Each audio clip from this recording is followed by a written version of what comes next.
Hello बच्चों, आप सभी का हमारे यूट्यूब चैनल आइडियल क्लासेस में स्वागत है। बच्चों, आज हम आपके लिए ओलंपिक प्रेस बैंक लेके आए हैं जो सत्र 2023-24 की है और किस स्तर के लिए, प्राथमिक स्तर के लिए है। और इसमें आज विषय हिंदी बताएंगे और किस कक्षा के लिए, कक्षा 2 से 5।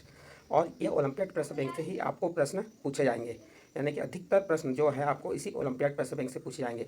आपके दिमाग में आ रहा हो कि इसी से क्यों पूछे जाएंगे, क्योंकि इस प्रश्न बैंक को मध्य प्रदेश राज्य शिक्षा केंद्र द्वारा बनाया गया है। तो जब जो पेपर निकालने वाले हैं उन्हीं के द्वारा पुस्तक बनाई गई, तो प्रश्न कहाँ से आएंगे, यहीं से प्रश्न आएंगे। इसलिए आप प्रत्येक जितने प्रश्न हैं उनकी तैयारी कीजिए। हमने यहाँ पे भाग 1, भाग 2, प्रत्येक भाग में 50-50 प्रश्न बता रहे हैं। आपको हमारे चैनल में जाकर देख सकते हैं, प्लेलिस्ट में आपको मिल जाएंगे। चलिए देखते हैं अब ये परीक्षा कब हो, इसका प्रथम चरण रहेगा और कब होगी है 25 अगस्त 2023 को। और कितने प्रश्न रहेंगे, 60 प्रश्न, और समय क्या रहेगा आपका 2 घंटे। और इस प्रश्न पत्र में आपको 4 विषय के पेपर आएंगे, प्रश्न आएंगे, जैसे हिंदी, गणित, पर्यावरण अध्ययन और अंग्रेजी। तो अब चलिए हम भाग 5 को देखते हैं। भाग 5 कहाँ से स्टार्ट हुआ है हमारा, ये है प्रश्न क्रमांक 266 से, और इसमें दिया प्रत्यय उपसर्ग। तो ये आपके हिंदी ग्रामर से संबंधित है, और प्रत्यय कहाँ लगते हैं, उपसर्ग कहाँ लगते हैं, उसके बारे में यहाँ बताया, और उससे संबंधित बहुविकल्पी प्रश्न बने हैं। चलिए, प्रत्यय की परिभाषा। वे शब्दांश जो शब्दों के अंत में जोड़कर उनमें विशेषता या परिवर्तन लाते हैं, प्रत्यय कहलाते हैं। प्रत्यय कौन से कहाँ लगते हैं, किसी भी शब्दांश शब्दों के अंत में लगते हैं और अंत में जोड़कर उनमें विशेषता या परिवर्तन लाते हैं, प्रत्यय कहलाते हैं।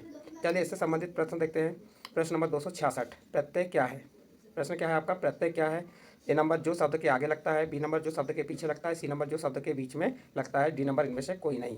तो अभी हमने आपको परिभाषा में बताया, वे शब्दांश जो शब्दों के अंत में जोड़कर उनमें विशेषता या परिवर्तन लाते हैं, प्रत्यय कहलाते हैं। तो 4 ऑप्शन में सही आंसर क्या हो जाएगा, जो शब्द के पीछे लगता है वह क्या कहलाता है, प्रत्यय कहलाता है। देखिए प्रश्न नंबर 267। प्रश्न नंबर 267 में क्या दिया है आपका, पढ़िए उसे। निम्नलिखित में से किस शब्द में नी प्रत्यय नहीं लगा है। देखो, शेर, ए नंबर शेरनी, बी नंबर मोरनी, सी नंबर नौकरानी और डी नंबर कूटनीति। तो आपको ये बताना है यहाँ पे कि किस शब्द में नी प्रत्यय नहीं लगा है। तो आपका सही आंसर कौन सा हो जाएगा, सोचिए यहाँ से। इसका सही आंसर सी नंबर नौकरानी। नौकरानी में नी प्रत्यय नहीं लगा है। शेरनी, मोरनी और कूटनी में लगा है, लेकिन नौकरानी में नहीं लगा। नेक्स्ट क्वेश्चन देखिए, बहाव शब्द का प्रत्यय बताइए। यहाँ बहाव शब्द का आपको प्रत्यय बताना। ए नंबर बह, बी नंबर हाव, सी नंबर आव और डी नंबर आवा। तो यहाँ पे क्या हो रहा है, बहाव। तो यहाँ पे इसका सही प्रत्यय क्या हो जाएगा, तो इसका आव प्रत्यय आएगा। तो इसका सी नंबर का ऑप्शन सही होगा। नेक्स्ट क्वेश्चन, सप्ताह में एक प्रत्यय जोड़ने से कौन सा नया शब्द बनेगा। साप्ताहिक, साप्ताहिक, साप्ताहिक, साप्ताहिक। तो बताइए, यहाँ पे 4 ऑप्शन दिए, 4 ऑप्शन में सही आंसर क्या हो जाएगा, तो इसका सही आंसर आ जाएगा बी नंबर का, साप्ताहिक। सप्ताह में एक प्रत्यय जोड़ने से कौन सा शब्द, नया शब्द बना, साप्ताहिक। तो इसका बी नंबर का ऑप्शन सही है। नेक्स्ट क्वेश्चन देखिए, कहावत शब्द में किस प्रत्यय का प्रयोग हुआ है। ए नंबर हावत, हावत, बी नंबर आवत, बी नंबर आवत, सी नंबर वत, डी नंबर कहा। तो प्रश्न नंबर 270 में कहावत में किस प्रत्यय का प्रयोग किया गया है, बताइए इसका आंसर क्या होगा। तो इसका सही आंसर आ जाएगा आपका बी नंबर आवत। कौन सा प्रत्यय का प्रयोग किया गया है, आवत। नेक्स्ट क्वेश्चन 271 नंबर का, शब्दों के अंत में जो अक्षर या अक्षर समूह लगाया जाता है उसे क्या कहते हैं। अंत में किसकी बात कर रहा है, शब्दों के अंत में जो अक्षर या अक्षर समूह लगाया जाता है उसे क्या कहते हैं। ए नंबर उपसर्ग, बी नंबर वाक्य, सी नंबर वर्ण, डी नंबर प्रत्यय। तो इसका सही आंसर आ जाएगा डी नंबर प्रत्यय। शब्दों के अंत में क्या लगता है, प्रत्यय लगता है। मुख्यतः प्रत्यय कितने प्रकार के होते हैं। A number 2, B number 5, C number 3, D number 6। तो मुख्यतः प्रत्यय 2 प्रकार के होते हैं। इसका ए नंबर का ऑप्शन सही होगा। नेक्स्ट क्वेश्चन, गाने वाला में कौन सा प्रत्यय है। A number La, B number वाला, सी नंबर वाला और डी नंबर ला। प्रत्यय कहाँ लगता है, अंत में लगता है। तो गाने वाला, तो यहाँ पे सही आंसर आ जाएगा आपका सी नंबर वाला। गाने वाला में वाला प्रत्यय है, तो इसका सी नंबर का ऑप्शन सही होगा। नेक्स्ट क्वेश्चन देखते हैं, उपसर्ग। अभी हमने क्या पढ़े थे, प्रत्यय। प्रत्यय कहाँ लगते हैं, अंत में लगते हैं, और उपसर्ग कहाँ लगते हैं, पहले लगते हैं। जो शब्दांश किसी शब्द से पहले लगाकर नए शब्द का निर्माण करते हैं वे शब्द उपसर्ग कहलाते हैं। इससे संबंधित कुछ प्रश्न दिए, उन प्रश्नों को उत्तर आपको बताना है 4 ऑप्शन में से। इन देखिए प्रश्न क्या कह रहा है, उपसर्ग का प्रयोग होता है। ए नंबर मूल शब्द के बाद, बी नंबर मूल शब्द के मध्य में, सी नंबर मूल शब्द के पहले, डी नंबर शब्दों में कहीं भी। तो इसका सही आंसर आ जाएगा सी नंबर मूल शब्द के पहले। उपसर्ग कहाँ लगता है, मूल शब्द के पहले। नेक्स्ट क्वेश्चन देखिए, क्वेश्चन नंबर 275 क्या कह रहा है, इनमें से उपसर्ग युक्त शब्द है। ए नंबर विलग, बी नंबर विनय, सी नंबर विशेष और डी नंबर विषय। तो यहाँ क्वेश्चन है उपसर्ग युक्त शब्द है इनमें से। तो 4 ऑप्शन में से आपको बताना है कि उपसर्ग युक्त शब्द है। तो यहाँ पे आ जाएगा बी नंबर का ऑप्शन विनय। नेक्स्ट क्वेश्चन है आपका, निर्जीव में उपसर्ग का नाम बताइए। आपको निर्जीव में उपसर्ग का नाम बताना है। A number knee, B number निर, सी नंबर नी और डी नंबर ना। तो यहाँ कौन से उपसर्ग का प्रयोग किया गया आपको ये बताना है। तो इसका सही आंसर आ जाएगा निर्जीव। तो कौन सा उपसर्ग प्रयोग किया गया है, निर। नेक्स्ट क्वेश्चन है, जय मूल शब्द में कौन सा उपसर्ग जोड़ने से उल्टा अर्थ होता है।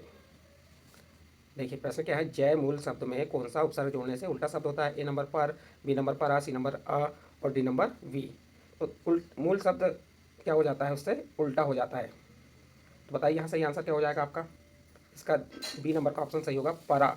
परा जय, मूल शब्द परा, जय में मूल शब्द कौन सा आ जाएगा? पर आ जाएगा। नेक्स्ट क्वेश्चन है, जो शब्दांश किसी शब्द से पहले लगाकर नए शब्द का निर्माण करते हैं वे शब्द कहलाते हैं? A number Pratyaya, B number सर्वनाम, सी नंबर उपसर्ग और डी नंबर विशेषण। तो बताइए इसका सही आंसर क्या हो जाएगा? इसका सही आंसर सी नंबर उपसर्ग। प्रश्न क्या था, जो शब्दांश किसी शब्द से पहले लगाकर नए शब्द का निर्माण करते हैं वो क्या कहलाते हैं? उपसर्ग कहलाते हैं। नेक्स्ट क्वेश्चन, रूप शब्द में कौन सा उपसर्ग जोड़ने से उल्टा अर्थ बनेगा? रूप शब्द में कौन सा उपसर्ग जोड़ने से उल्टा अर्थ बनेगा? ए नंबर अप, बी नंबर बे, सी नंबर सु और डी नंबर कु। तो इसका सही आंसर कौन सा हो जाएगा? इसका डी नंबर का ऑप्शन सही होगा, कुरूप। तो इसका डी नंबर का ऑप्शन आपका सही है। नेक्स्ट क्वेश्चन, सतकर्म संधि है, सतकर्म में संधि है। ए नंबर स्वर संधि, बी नंबर विसर्ग संधि, सी नंबर व्यंजन संधि और डी नंबर कोई नहीं। सतकर्म में संधि कौन सी? अब यहाँ संधि आ गई, आपको संधि बताना है। तो इसका सही आंसर आ जाएगा सी नंबर सतकर्म। तो व्यंजन संधि आ जाएगा, इसका सी नंबर का ऑप्शन सही है। संधि कितने प्रकार की होती है? प्रश्न क्या है आपका, संधि कितने प्रकार की होती है? बताइए। दो, ए नंबर दो, बी नंबर तीन, सी नंबर चार और डी नंबर पाँच। संधि कितने प्रकार की होती है? संधि मुख्य रूप से तीन प्रकार की होती है, स्वर संधि, व्यंजन संधि और विसर्ग संधि। तो इसका आंसर क्या हो जाएगा? बी नंबर का ऑप्शन सही होगा। निम्न में से कौन सा संधि का प्रकार नहीं है? स्वर, यमक, व्यंजन, विसर्ग। तो इसका सही आंसर आ जाएगा बी नंबर विसर्ग। ये संधि का प्रकार नहीं है। नेक्स्ट क्वेश्चन देखते हैं, दो वर्णों के मेल से जो परिवर्तन होता है वो क्या कहलाता है? ए नंबर अलंकार, बी नंबर वचन, सी नंबर संधि और डी नंबर लिंग। तो इसका सही आंसर आ जाएगा सी नंबर संधि। दो वर्ण मीन्स स्वर या व्यंजन के मेल से जो परिवर्तन होता है उसे क्या कहते हैं? हम संधि कहते हैं। तो आपका सी नंबर का ऑप्शन सही होगा। बच्चों अभी हमने आपको प्रत्यय, उपसर्ग और संधि के बारे में बताया। अब आपके इस क्वेश्चन नंबर 283 के बाद अनुच्छेद चालू होंगे, अनुच्छेद 284। इन अनुच्छेदों को आपको बारीकी से पढ़ना है और इससे संबंधित यहाँ नीचे प्रश्न दिए हैं, इन प्रश्नों के उत्तर देना है। तो देखिए जो अनुच्छेद है ये किससे संबंधित है? रक्षाबंधन से संबंधित अनुच्छेद है। अब अनुच्छेद को पढ़ लेते हैं पहले। आज रक्षाबंधन है, यह भाई बहन के प्यार का त्यौहार है। आशी बहुत खुश है, वह आज भाई को राखी बांधेगी। उसने लाल घाघरा चुनरी और चूड़ियाँ पहनी है, वह बाजार से भाई के लिए सुंदर सी राखी लाई। माँ ने आज अच्छे अच्छे पकवान बनाए। आशी ने अपने भाई अंकुश को तिलक लगाया, आरती की और राखी बांधकर मिठाई खिलाई। अंकुश ने आशी को उपहार में गुड़िया दी। अब देखिए ये जो अनुच्छेद था, इस अनुच्छेद को आपने पढ़ लिया। अब इससे संबंधित जो प्रश्न उनके उत्तर देते हैं। आज कौन सा त्यौहार है? A number Holi, B number Deepawali, C number Rakshabandhan, D number Dussehra. किसका अनुच्छेद है? रक्षाबंधन का अनुच्छेद है। और आज त्यौहार कौन सा आ जाएगा आपका? रक्षाबंधन। तो इसका ऑप्शन क्या आ जाएगा? सी नंबर का ऑप्शन सही है, रक्षाबंधन। नेक्स्ट क्वेश्चन, आशी ने क्या पहना? A number salwar suit, B number ghagra chunri, C number frock, D number sari. यहाँ पे आपको देखिए उस आशी ने लाल घाघरा चुनरी और चूड़ियाँ पहनी। तो सही आंसर क्या आ जाएगा? घाघरा चुनरी। तो बी नंबर का ऑप्शन सही होगा। नेक्स्ट क्वेश्चन है, रक्षाबंधन का त्यौहार है, किसका त्यौहार होता है? ए नंबर भाई बहन का, बी नंबर माता पिता का, सी नंबर गुरु शिष्य का, डी नंबर देवर भाभी का। तो इसका सही आंसर आ जाएगा आपका ए नंबर भाई बहन का। नेक्स्ट क्वेश्चन देखिए, अंकुश को तिलक किसने लगाया? ए नंबर माता ने, बी नंबर भाई ने, सी नंबर पिता ने, डी नंबर बहन ने। तो अंकुश को तिलक किसने लगाया? तो आपका सही आंसर आ जाएगा डी नंबर बहन ने। माँ ने अच्छे अच्छे पकवान बनाए, वाक्य में रेखांकित शब्द है। अब देखिए यहाँ पर प्रश्न कह रहा है माँ ने अच्छे अच्छे क्या बनाए? पकवान बनाए। इसमें आपका क्या पूछा है? क्या पूछा इसमें? रेखांकित शब्द है। ये जो रेखांकित शब्द अच्छे अच्छे हैं यह क्या है? तो इसका सही आंसर आ जाएगा, अच्छे अच्छे मीन्स होता है विशेषण, जो किसकी विशेषता बताता है? संज्ञा या सर्वनाम की। तो इसका डी नंबर का ऑप्शन सही होगा। इस प्रकार से आपका अनुच्छेद जो 284 था, इस अनुच्छेद के आपको हमने कितने प्रश्न बताए? 5 प्रश्न। अब इसके बाद नेक्स्ट अनुच्छेद आता है आपका 285। और जो अनुच्छेद 285 ये है रोशन और काजू से संबंधित अनुच्छेद है। इस अनुच्छेद को पढ़ेंगे और इसके नीचे प्रश्न दिए, इन प्रश्नों के उत्तर देंगे। एक लड़का था, उसका नाम रोशन था, उसे काजू बहुत पसंद थे, इसलिए अब उसकी माँ हमेशा उसे थोड़े थोड़े काजू खाने के लिए देती थी। लड़का हमेशा माँ से ज़्यादा काजू देने की हट करता, पर उसकी माँ हर बार उससे कहती, नहीं बेटे, एक साथ ज़्यादा काजू नहीं खाने चाहिए। यदि एक साथ ज़्यादा काजू खाओगे तो तुम्हारे पेट में दर्द होने लगेगा। यह सुनकर लड़का चुप हो जाता है, पर उसने माँ की बात पर कभी ध्यान नहीं दिया। एक दिन उसकी माँ बाहर गई हुई थी, लड़का घर पर अकेला था। उसने जल्दी जल्दी काजू का डिब्बा उतारा। उस दिन घर में उसे रोकने वाला कोई नहीं था। उसने भरपेट काजू खाए। दूसरे दिन लड़का बीमार पड़ गया, उसके पेट में जोरों की पीड़ा होने लगी। उसे इस बात का बड़ा पछतावा हुआ कि उसने माँ का कहना नहीं माना। माता पिता तुम्हारे शुभचिंतक हैं, उनका कहना मानो। तो ये अनुच्छेद 285 था। और रोशन और राजू की यहाँ पे एक कहानी टाइप की बताई गई कि रोशन नाम का एक लड़का था, वह काजू बहुत पसंद करता था। उसकी माँ उसे काजू थोड़े थोड़े दिया करती थी और वह अपने माँ से कहता, माँ मुझे काजू ज़्यादा दिया करो, हट करता है। एक दिन उसकी माँ जब घर से बाहर चली जाती है तो लड़का घर में अकेला रहता है और वह क्या करता है? भरपेट काजू खाता है और दूसरे दिन वह बीमार पड़ जाता है। इससे ये शिक्षा मिलती है कि माता पिता कभी आपके आपके अहित के बारे में नहीं सोचेंगे, आपके शुभ चिंतक होते हैं, इसलिए अपने माता पिता का कहना मानना चाहिए। चलिए, इस अनुच्छेद के आधार पर कुछ प्रश्न दिए गए, उन प्रश्नों के उत्तर देना हमें। रोशन को पसंद था ए नंबर घर पर अकेला रहना, बी नंबर काजू खाना, सी नंबर बीमार पड़ना, डी नंबर चुप रहना। तो इसका सही आंसर आ जाएगा काजू खाना। नेक्स्ट क्वेश्चन है, रोशन बीमार क्यों पड़ गया? ए नंबर ज़्यादा खेलने से, बी नंबर माँ की बात ना मानने से, सी नंबर ज़्यादा काजू खाने से, डी नंबर पछतावा करने से। तो इसका अभी बताया था आपको कि रोशन बीमार क्यों पड़ा था, तो उसने ज़्यादा काजू खा लिया था, इसलिए तो इसका सी नंबर का ऑप्शन सही होगा, ज़्यादा काजू खाने से। नेक्स्ट क्वेश्चन है, क्वेश्चन नंबर 3 क्या कह रहा है इसमें? गद्यांश के अनुसार हमारे शुभचिंतक हैं ए नंबर दोस्त, बी नंबर शिक्षक, सी नंबर माता पिता और डी नंबर दोस्त और शिक्षक। देखिए, यहाँ पे गद्यांश के आधार पे आपको बताना है। वैसे तो हमारे शुभचिंतक दोस्त भी होते हैं, शिक्षक भी होते हैं और दोस्त शिक्षक दोनों होते हैं, लेकिन इस गद्यांश में किसके बारे में बताया गया है? माता पिता के बारे में। तो इसका सही आंसर हो जाएगा सी नंबर का माता पिता। नेक्स्ट क्वेश्चन है, रोशन को पछतावा क्यों हुआ? ए नंबर बीमार होने के कारण, पेट में जोरों की पीड़ा होने के कारण, सी नंबर माँ का कहना नहीं मानने के कारण, डी नंबर काजू खाने से। तो देखिए, रोशन को पछतावा क्यों होता है? तो वह अपनी माँ का कहना नहीं मानता, इसलिए उसे पछतावा होगा। तो इसका ऑप्शन कौन सा सही हो जाएगा? सी नंबर, माँ का कहना नहीं मानने के कारण। नेक्स्ट इसी का 5वां क्वेश्चन नेक्स्ट पृष्ठ पे है, सॉरी 4 ही क्वेश्चन है। अब आपका अनुच्छेद आता है 286, बदल गई मोनू। इसका टाइटल क्या है? बदल गई मोनू ने। अब इससे संबंधित अनुच्छेद है, अब इसे हम पढ़ेंगे और इस प्रश्न को उत्तर नीचे देंगे। मम्मी पापा के साथ मोनू बाजार से लौटी तो बहुत गुस्से में थी। पैर पटकती हुई वह घर में घुसी और मुंह फुलाकर बैठ गई। उसकी नाराजगी मम्मी पापा पर जाहिर हो गई थी। मम्मी ने बार बार पूछा भी क्या हुआ है, पर वह चुपचाप कार में बाहर देख रही थी। तभी मोनू के पापा कुछ सोचते हुए बोले, मुझे पता चल गया, हमारी मोनू को वह हरी वाली फ्रॉक चाहिए ना।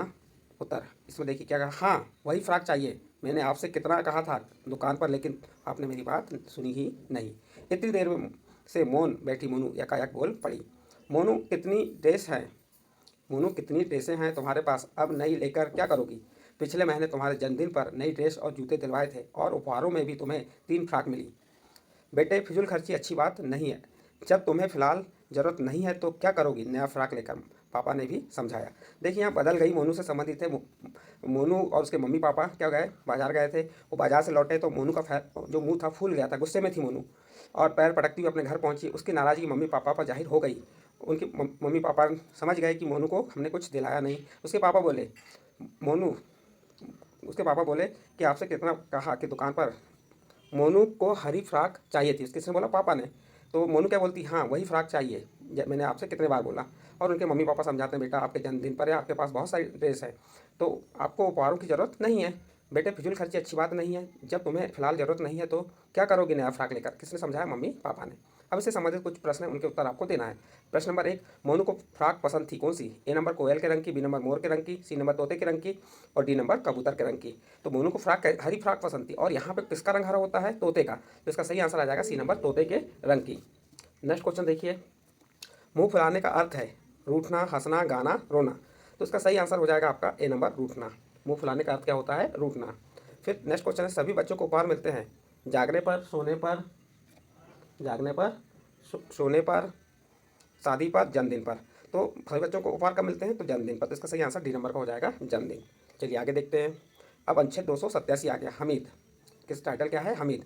हमीद ने कक्षा 4 के बाद पढ़ना छोड़ दिया और वह खेल कूद व कुश्ती में ही रमा रहता। किसी तरह सिलाई का काम सीख तो लिया, पर उसमें उसका मन नहीं लगता। वह तो फौज में जाने को तावला था। फौज में जाने के लिए फुर्तीले बदन की जरूरत होती है, इसलिए कबड्डी और कुश्ती में उसका जी खूब लगता। उसे पहलवानी तो विरासत में मिली थी, उसके पिता और नाना दोनों ही पहलवान थे। वह तड़के तड़के ही कंधे पर लंगोट बांधकर अखाड़े पर पहुंच जाता, डंड पेलता, बैठ ठेके मारता, अखाड़े की मिट्टी बदन पर मलता और दाव सीखता। शाम को कबड्डी सीखता और रात को नींद में फौज और जंग का सपना देखता। यह देखता है कि उसके हाथों में 12 बोर की एक दुनाली बंदूक है। वह सपने में ही दुश्मनों को भून डालता और जब लड़ाई पर से लौटता तो सारा धामपुर ढोल ताशे से उसका स्वागत करने लगता। अपने इसी सपने को पूरा करने के लिए हमीद 12 सितंबर 1954 को बनारस जाकर फौज में भर्ती हो गया। यह हमीद से संबंधित एक अनुच्छेद था। इसमें देखिए हमीद के बारे में बताया है। अब इससे संबंधित प्रश्न दिए हैं, कुश्ती कहाँ लड़ी जाती है? ए नंबर स्कूल में, बी नंबर बाजार में, सी नंबर अखाड़े में, डी नंबर खेत में। सभी को मालूम कुश्ती कहाँ लड़ी जाती है, तो इसका सी नंबर का ऑप्शन सही होगा। फौजी के पास होती है ए नंबर लाठी, बी नंबर पर्ची, सी नंबर तलवार, डी नंबर बंदूक। इसका सही आंसर डी नंबर बंदूक। दुश्मन शब्द का पर्यायवाची होता है, आपको किसका दुश्मन शब्द का पर्यायवाची बताना है। तो दुश्मन शब्द का पर्यायवाची क्या होगा, अनुज, शत्रु, भ्राता, आत्मज। तो इसका सही आंसर आ जाएगा बी नंबर शत्रु। दुश्मन का पर्यायवाची क्या होता है, शत्रु। पहलवान करता है ए नंबर दुकानदारी, बी नंबर कारीगरी, सी नंबर सिलाई, डी नंबर पहलवानी। तो पहलवान क्या करता है, पहलवानी करता है, तो इसका डी नंबर का ऑप्शन सही होगा। हमीद फौज में कहाँ भर्ती हुआ, उत्तर A number Kanpur, B number Agra, C number Banaras, D number Dhampur. तो बताइए अमित कहाँ पे हुआ था, बताया था हमने 12 सितंबर 1954 को बनारस जाकर फौज में भर्ती हो। तो इसका सी नंबर का ऑप्शन सही होगा बनारस। इस प्रकार अनुच्छेद 287 यहाँ पे आपका कंप्लीट होता है। नेक्स्ट अनुच्छेद है 288। ये किससे संबंधित है, मगन से संबंधित अनुच्छेद है। टाइटल क्या है, मगन। मगन अच्छा लड़का है, मोहल्ले के सभी लोग उसे बहुत प्यार करते हैं। वह घर के सभी लोगों की आंखों का तारा है। मगन अपनी माता पिता, शिक्षक और सभी बड़ों का सम्मान करता है एवं उनकी आज्ञा का पालन करता है। वह कभी झूठ नहीं बोलता, सदा बुरी संगत से बचता है। विद्यालय में मगन किसी का मजाक नहीं उड़ाता, हमेशा शाला के नियमों का पालन करता है। वह अनुशासन में रहता है। वह कूड़ा कचरा व अनुपयोगी वस्तु को इधर उधर नहीं फेंकता, हमेशा कचरा पात्र में ही डालता है। बगीचे में पौधों की पत्तियां या फूल नहीं तोड़ता और जानवर को भी नहीं सताता है। मगन घर आने वाले अतिथियों का स्वागत बड़े ही उत्साह से करता है। हमेशा सभी से शिष्ट भाषा का प्रयोग करता है। वह बस या रेल में यात्रा के दौरान वृद्ध और जरूरतमंद लोगों की सहायता करता है। मगन घर सड़क, पार्क, हो या सिनेमा घर शिष्टाचार नहीं भूलता, इसलिए सभी उसकी प्रशंसा करते हैं। कहा जाता है कि शिष्टाचार ऐसा फूल है जिसकी सुगंध सारे वातावरण में हमेशा फैलती है। तो यहाँ पे मगन के बारे में बताया गया है कि मगन बहुत ही अनुशासन वाला बच्चा था, जो कभी किसी की बातों को नहीं टालता था, किसी का दिल नहीं दुखाता था और वह किसी नियमों को नहीं तोड़ता था, यानी शिष्टाचारी बालक था। उसके बारे में बताया गया। चलिए देखते हैं उसके से संबंधित कुछ 5 प्रश्न हैं। पहला प्रश्न क्या है, पहला प्रश्न कह रहा है आपका, क्या कह रहा है, अच्छे व्यवहार को क्या कहते हैं। ए नंबर सदाचार, बी नंबर शिष्टाचार, सी नंबर व्यवहार और डी नंबर प्यार। तो इस अनुच्छेद के अनुसार अच्छे व्यवहार को क्या कहते हैं, तो इसका सही आंसर आ जाएगा शिष्टाचार। नेक्स्ट क्वेश्चन है, अनुपयोगी वस्तु को डालना चाहिए सड़क पर। ए नंबर सड़क पर, बी नंबर नदी में, सी नंबर कचरा पात्र में, डी नंबर इधर उधर। तो इसका सही आंसर हो जाएगा कचरा पात्र में। मगन कैसे लोगों की सहायता करता है। ए नंबर महिलाओं की, बी नंबर बच्चों की, सी नंबर जवानों की और डी नंबर वृद्ध और जरूरतमंद की। तो इसका सही आंसर आ जाएगा आपका, कौन सा आंसर सही होगा, बताइए इसका सही आंसर क्या हो जाएगा। प्रश्न नंबर 3 का डी नंबर का ऑप्शन सही होगा। यहाँ बताया ना वृद्ध जनों की, किसकी यात्रा के दौरान वृद्ध और जरूरतमंद लोगों की सहायता करता है, तो इसका डी नंबर का ऑप्शन सही होगा। नेक्स्ट क्वेश्चन देखिए, मगन अन्य बच्चों से किस प्रकार भिन्न है। ए नंबर होशियार है, सुंदर है, शिष्ट है, मोटा है। तो इसका सी नंबर का ऑप्शन सही होगा। अन्य बच्चों से कैसा है, शिष्ट है। तो इसका सी नंबर का ऑप्शन सही होगा। नेक्स्ट क्वेश्चन, उत्साह शब्द का अर्थ है। ए नंबर होश, बी नंबर जोश, सी नंबर दोष और डी नंबर बेहोश। तो इसका सही आंसर आ जाएगा बी नंबर जोश। उत्साह शब्द का अर्थ है जोश। इस प्रकार बच्चों आपका अनुच्छेद 288 कंप्लीट होता है। नेक्स्ट क्वेश्चन नहीं, इसके बाद और क्वेश्चन है, मजाक उड़ाना शब्द से क्या आशय है। ए नंबर प्रशंसा करना, भलाई करना, उपहास करना, मदद करना। तो इसका सही आंसर आ जाएगा 6वें का सी नंबर, क्या आ जाएगा, उपहास करना। मजाक उड़ाना शब्द से क्या आशय है, उपहास करना। नेक्स्ट क्वेश्चन है, अच्छा व्यवहार किसके साथ करना चाहिए। ए नंबर माता पिता के साथ, बी नंबर दूसरों के साथ, सी नंबर अपनों के साथ, डी नंबर सभी के साथ। तो अच्छा व्यवहार किसके साथ करना चाहिए, आप इसका आंसर जान सकते हैं, बता सकते हैं कि अच्छा व्यवहार सभी के साथ करना चाहिए। तो इसका डी नंबर का ऑप्शन सही होगा। नेक्स्ट अनुच्छेद है आपका अनुच्छेद 289। यह है जंगल से संबंधित। इसका टाइटल क्या है, जंगल। एक बार जंगल में हाथी दादा ने अपने सभी मित्रों को दावत पर बुलवाया। किसने, एक बार जंगल में हाथी दादा ने अपने सभी मित्रों को दावत में बुलाया। सबने जंगल के हिस्से को सजाया। भालू ढोल लाया, लोमड़ी बाजा लाई, खरगोश गाजरे ले आए और बिल्ली चीनी व दूध ले आई। हाथी ने गन्ने और केले का प्रबंध किया, तोता मीठे जामुन और बेर लाया। सभी ने दावत का प्रबंध किया। शाम को सभी सज धज कर आए। घोड़ा अपनी पीठ पर कौवा, मैना, उल्लू और मोर मोरनी को बिठाकर लाया। सभी ने दावत का भरपूर मजा लिया। तो ये अनुच्छेद 289 के बारे में दिया गया था, आपको इस ध्यान से पढ़ेंगे और इस अनुच्छेद के आधार पर आप जो ये प्रश्न दिए इनके उत्तर देंगे। देखिए, जंगल में दावत और मित्रों को दावत पर किसने बुलाया। हाथी ने, तोता ने, भालू ने, कौवा ने। तो देखिए, एक बार जंगल में हाथी दादा ने सभी मित्रों को दावत पर बुलाया। तो सही आंसर क्या हो जाएगा, ए नंबर हाथी ने। किसने बुलाया, हाथी ने। जंगल को किसने सजाया, सभी पक्षियों ने, सभी मित्रों ने, सभी जानवरों ने, सभी पशुओं ने। बताइए, जंगल को किसने सजाया, सबने जंगल के हिस्से को सजाया। अब सबने में सब आ गए, तो उसका सही आंसर क्या हो जाएगा, बताइए। सही आंसर इसका बी नंबर का, सभी मित्रों ने, जितने थे पक्षी, जानवर और पशु, सबने मिलकर क्या किए, जंगल को सजाया। तो बी नंबर का ऑप्शन सही होगा। नेक्स्ट क्वेश्चन है, मैना को पीठ पर बैठाकर कौन लाया। ए नंबर कौवा, बी नंबर हाथी, सी नंबर उल्लू, डी नंबर घोड़ा। तो सबको बैठा कर किसने लाया था, यहाँ बताया ना। देखिए, कौवा, मैना, उल्लू और मोर को किसने, घोड़ा अपनी पीठ पर लेके आया। तो इसका सही आंसर आ जाएगा डी नंबर घोड़ा। गाजर कौन लाया, भालू गाजर लाया, खरगोश गाजर लाया, तोता गाजर लाया, हाथी गाजर लाया। तो आप यहाँ पे संक्षेप में ढूंढ सकते हैं। वैसे आपने पढ़ लिए होंगे तो आपको मालूम है कि गाजर किसने लाया। तो देखिए यहाँ लिखा है खरगोश गाजर ले आया, तो इसका सही आंसर आ जाएगा खरगोश गाजर लाया। नेक्स्ट क्वेश्चन देखते हैं। क्वेश्चन नंबर 5, गद्यांश में से बहुत का पर्यायवाची शब्द है। इस गद्यांश में आपको बताना है कि बहुत का पर्यायवाची शब्द क्या है। ए नंबर दावत, बी नंबर मित्र, सी नंबर सबने और डी नंबर भरपूर। तो बताइए इसका सही आंसर कौन सा आ जाएगा। बहुत का पर्यायवाची शब्द भरपूर, तो डी नंबर का ऑप्शन सही होगा। नेक्स्ट अनुच्छेद है अनुच्छेद 290। देखिए इसमें क्या दिया है, सूरज। टाइटल क्या है इसका, सूरज के बारे में बताया गया है। सुबह का समय था, पहाड़ों के पीछे से सूरज झांक रहा था। 10 वर्ष का बिशन घर के बाहर निकल आया। वह रोज इसी समय इसी रास्ते में कर्नल दत्ता के फार्म हाउस पर जाता है। कर्नल दत्ता की पत्नी पढ़ाई में उसकी मदद करती है। फार्म में लगे सेबों के बाग में कीटनाशक दवा का छिड़काव हो रहा था और बहुत तड़के काम शुरू हो जाता था। बिशन पगडंडी से अभी सड़क पर आ ही रहा था कि उसे गोली चलने की आवाज़ सुनाई दी। इसके बाद 2-3 गोलियां एक साथ चली, जिससे पूरी घाटी गूंज उठी। पक्षी घबरा गए, आसमान में गोल गोल चक्कर लगाने लगे। तो ये अनुच्छेद 290 जो सूरज है उसके बारे में यहाँ बताया है, उसके से संबंधित आपको प्रश्न के उत्तर यहाँ देना है। चलिए प्रश्न नंबर 1 क्या कह रहा है, कौन सा समय था, सुबह का, दोपहर का, शाम का, रात्रि का। तो देखिए सुबह का समय था, ये बताया अनुच्छेद में सुबह का समय था, तो इसका सही आंसर आ जाएगा ए नंबर सुबह का। फार्म हाउस किसका था, बिशन का, पक्षियों का, कीटनाशक दवा का, कर्नल दत्ता का। बताइए यहाँ पे इसका सही आंसर क्या आ जाएगा। बिशन यहाँ पे दिया देखिए, वह रोज इसी समय इसी रास्ते से कर्नल दत्ता के फार्म हाउस पर जाता, तो किसका आ जाएगा इसका सही answer D number colonel Datta. Next, Bishan की पढ़ाई में कौन मदद करता, कर्नल दत्ता की बहू, कर्नल दत्ता की माँ, कर्नल दत्ता की बेटी, कर्नल दत्ता की पत्नी। तो हमने अभी पढ़े थे यहाँ पे कर्नल दत्ता फार्म हाउस पर जाता और कर्नल दत्ता की पत्नी, तो यहाँ पे क्या आ जाएगा उसकी पत्नी, यानी डी नंबर का ऑप्शन सही होगा। नेक्स्ट क्वेश्चन है, पक्षी किससे घबरा गए। ए नंबर कीटनाशक दवा से, बी नंबर विषण से, सी नंबर गोलियों की आवाज़ से, डी नंबर कर्नल दत्ता। क्योंकि इस अनुच्छेद में गोलियाँ चली थी तो यहाँ पक्षियों की बात कर रहा है, पक्षी किससे घबरा गए, तो उसका सही आंसर हो जाएगा। देखिए यहाँ पे क्या दिया, फार्म लगे सेव के बाग थे, कीटनाशक दवा का छिड़काव हो रहा था और बहुत तड़के का काम शुरू था। बिशन पगडंडी से अभी सड़क पर आ ही रहा था कि उसे गोली चलने की आवाज़ सुनाई दी। इसके बाद 2-3 गोलियां एक साथ चली, जिससे पूरी घाटी गूंज उठी, यानी पक्षी घबरा गए। तो इसका सही आंसर आ जाएगा गोलियों की आवाज़ से। नेक्स्ट क्वेश्चन देखिए, सुबह शब्द का पर्यायवाची है, प्रातः, शाम, सवेरा, प्रातः। बताइए इसका पर्यायवाची क्या होगा सुबह का। प्रश्न नंबर आपका कौन सा है, तो यहाँ पे आपका प्रश्न नंबर 290 का 5वां प्रश्न है, सुबह शब्द का पर्यायवाची। सुबह मीन्स तो क्या होता है, प्रातः, तो इसका डी नंबर का ऑप्शन सही होगा। सुबह शब्द का पर्यायवाची क्या है, प्रातः।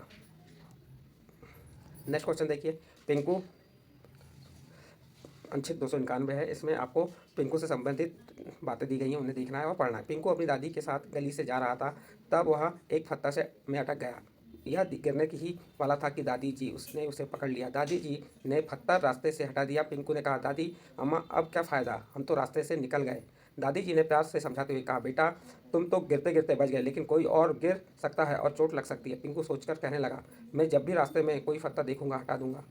ये अनुच्छेद 291 संबंधित प्रश्न दिए हैं और इन प्रश्नों के उत्तर आपको बताना। पिंकू दादी के साथ कहाँ जा रहा था, ए नंबर सड़क से, बी नंबर गली से, सी नंबर बाजार से और डी नंबर घर से। प्रश्न क्या है, पिंकू दादी के साथ कहाँ से जा रहा था, तो गली से जा रहा था, तो इसका सही आंसर आ जाएगा बी नंबर गली से। पिंकू क्यों गिरने वाला था, ए नंबर चक्कर आने के कारण, बी नंबर पत्थर के टकराने के कारण, सी नंबर फिसलने के कारण और डी नंबर चोट लगने के कारण। तो इसका सही आंसर आ जाएगा आपका बी नंबर पत्थर के टकराने के कारण। इसका नेक्स्ट क्वेश्चन है, दादी जी ने पत्थर क्यों हटाया। ए नंबर कोई और टकरा जाए, बी नंबर रास्ता खराब हो जाए, सी नंबर कोई और ना टकराया जाए और डी नंबर रास्ता साफ हो जाए। तो इसका सही आंसर आ जाएगा कोई और ना टकरा जाए। नेक्स्ट क्वेश्चन, पिंकू ने क्या सोचा कि अब से वह ए नंबर रास्ते से पत्थर डालेगा, बी नंबर रास्ता साफ करेगा, सी नंबर रास्ते से पत्थर हटाएगा, डी नंबर गली से नहीं जाएगा। तो इसका सही आंसर आ जाएगा सी नंबर रास्ते से पत्थर हटाएगा। फिर प्रश्न नंबर 5 देखिए, क्या कह रहा है, रास्ते का पर्यायवाची शब्द नहीं है। आपको यहाँ पे पूछा रास्ते का पर्यायवाची शब्द नहीं है, मार्ग, पथ, सड़क, पत्थर। तो इसका सही आंसर हो जाएगा डी नंबर पत्थर, ये रास्ते का पर्यायवाची नहीं है। इसके बाद अनुच्छेद 292 देखेंगे। अनुच्छेद 292 में कहानी पहलवान की है। अफरती के शहर में एक पहलवान भी रहता था। वह एक दिन अफरती से बोला, तुम भले ही अकल में बड़े हो, लेकिन ताकत तो मुझ में ही अधिक है। अच्छा तो बताओ तुम्हारे अंदर कितनी ताकत है। अफरती ने कहा, पहलवान, मैं 5 क्विंटल की चट्टान को एक हाथ से उठाकर आसमान में उछाल सकता हूँ। आफती, अच्छा तो आओ मेरे साथ। आफती पहलवान की चार दीवारी के पास ले गया और बोला, जरा इस रुमाल को दीवार के पास फेंक कर दिखाओ। पहलवान बोला, यह भी कोई बड़ी बात है। पहलवान ने रुमाल उठाकर पूरी ताकत लगाकर जोर से फेंका, लेकिन रुमाल वहीं गिर पड़ा। आफती उठाकर मारकर हंस पड़ा। वह बोला, अब मेरी ताकत देखा। आफती ने बोला, एक छोटा सा पत्थर उठाकर रुमाल में बांधा और दीवार के पार फेंक दिया। तब आफती ने कहा, पहलवान से कहा कि अकल बड़ी या भैंस। तो ये अनुच्छेद किससे थी, जो एक पहलवान और अकल से संबंधित थी, तो उससे संबंधित अनुच्छेद है, उससे संबंधित यहाँ प्रश्न का उत्तर देना है आपको। आफती के शहर में कौन रहता था? ए नंबर घुड़सवार, बी नंबर पहलवान, सी नंबर रुमाल, डी नंबर भैंस। तो बताइए यहाँ पर इसका सही आंसर क्या हो जाएगा, कौन रहता था? तो सही आंसर आ जाएगा, आफती के शहर में कौन रहता था? बी नंबर का पहलवान। नेक्स्ट क्वेश्चन है, अकल में भले ही तुम बड़े हो पर ताकत में तुम मुझसे कम हो, कहा, किसने कहा? ए नंबर आफती ने, बी नंबर पहलवान ने, सी नंबर घोड़सवार ने, डी नंबर फैसले ने। तो इसका सही आंसर आ जाएगा बी नंबर पहलवान ने। नेक्स्ट क्वेश्चन देखते हैं हम, क्वेश्चन नंबर 3। क्वेश्चन नंबर 3 क्या कह रहा है, रुमाल को दीवार पर फेंकने पर आफती ठाका लगा क्यों हंस पड़ा? तो 4 ऑप्शन दी, 4 ऑप्शन में से आपको आंसर बताना है। ए नंबर रुमाल दीवार लांग कर गया, बी नंबर रुमाल लहरा गया, सी नंबर रुमाल वहीं गिर गया, डी नंबर रुमाल फट गया। तो देखिए यहाँ पे इसका सही आंसर क्या होगा, लेकिन रुमाल वहीं गिर गया। तो इसका सही आंसर प्रश्न नंबर 3 क्या होगा कि रुमाल वहीं गिर पड़ा। इसलिए क्या हुआ, रुमाल को दीवार से फेंकने पर आफती ठाका लगाकर क्यों हंस पड़ा, क्योंकि रुमाल वहीं गिर गया। इसके बाद नेक्स्ट क्वेश्चन है आपका, क्या कह रहा है, आफती ने पहलवान से क्या कहा, अकल बड़ी या भैंस? ए नंबर, बी नंबर भैंस बड़ी या अकल, सी नंबर अकल और भैंस बड़ी, भैंस और अकल बड़ी। क्या कहा आफती ने? देखिए यहाँ पे दिया है अकल बड़ी या भैंस। तो इसका सही आंसर आ जाएगा आपका प्रश्न नंबर 4 का ए नंबर, अकल बड़ी या भैंस। ताकतवर शब्द का विलोम है हष्ट पुष्ट, बी नंबर पहलवान, सी नंबर कमजोर और डी नंबर जोरदार। क्या पूछा, ताकतवर शब्द का विलोम। तो बताइए, हष्ट पुष्ट हो नहीं सकता, बलवान भी नहीं हो सकता, जोरदार भी नहीं हो सकता। इसका सही आंसर आ जाएगा सी नंबर कमजोर। इसके बाद आपका नेक्स्ट प्रश्न है, अनुच्छेद आएगा नेक्स्ट क्वेश्चन में, नहीं, यहाँ पे आपको हमने अनुच्छेद 292 तक बताए हैं बच्चों। आपको यहाँ पे हमने अनुच्छेद बताया और अनुच्छेद के साथ साथ कौन से शब्द बताए हैं। देखिए, अनुच्छेद 284 से स्टार्ट किए थे, फिर आपको उपसर्ग, प्रत्यय सभी बताए हैं। तो यदि आपको हमारे द्वारा यह प्रश्न पत्र जो बताया गया कि इसका ओलंपियाड परीक्षा का अच्छा लगा हो, तो आप हमारे चैनल आइडियल क्लासेस को सब्सक्राइब कीजिए, लाइक कीजिए एवं अन्य ग्रुप में शेयर जरूर कीजिए।